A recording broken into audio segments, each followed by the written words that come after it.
Berdamailah dengan diri, berdamailah dengan takdir Tuhan. Sebelum saya mulakan, izinkan saya berpantun dahulu. Melati kuntum tumbuh melata, sayang merbah di pohon cemara. Assalamualaikum mulanya kata, saya sembah pembuka bicara. Assalamualaikum dan salam sejahtera.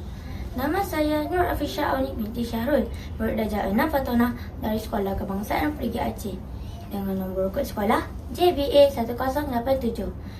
Pada hari ini, saya akan membicarakan sebuah buku yang sangat menyentuh hati saya, iaitu Miss Dandelion, karya Ain atau nama penanya Erjad 14, diterbitkan oleh Bookyard dan mempunyai 120 muka surat bercetak.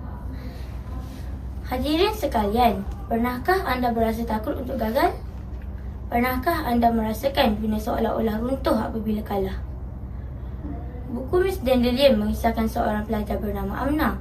Dia seorang yang cemerlang dalam pelajaran, berbakat dalam pelbagai bidang dan hampir tidak pernah gagal dalam hidupnya.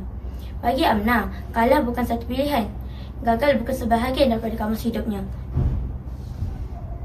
Namun, satu peristiwa di dewan sekolah telah mengubah segalanya.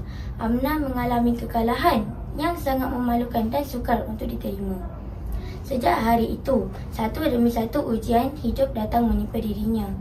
Dia yang selama ini hidup dalam limpahan kejayaan menjadi sukar menerima kesilapan sendiri. Amna mula kecewa.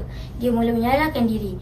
Dia mula menjauhkan diri daripada orang sekeliling tanpa sedar bahawa sikapnya itu melukakan hati, keluarga dan rakan-rakan. Kesempurnaan yang dibanggakan selama ini rupanya menjadi beban apabila dia tidak mampu menerima kekurangan diri.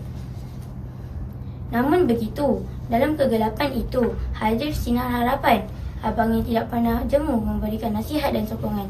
Kata-kata semangat abangnya menyadarkan Amna bahawa kegagalan bukanlah penamat kehidupan. Sebaliknya, satu proses untuk menjadi lebih matang dan kuat. Akhirnya, Amna bangkit. Dia belajar menerima hakikat bahawa setiap manusia pasti melakukan kesilapan. Dari situlah dia membina semula keyakinan dirinya.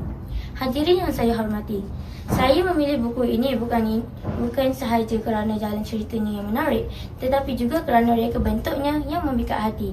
Tulisan dalam buku ini besar dan jelas.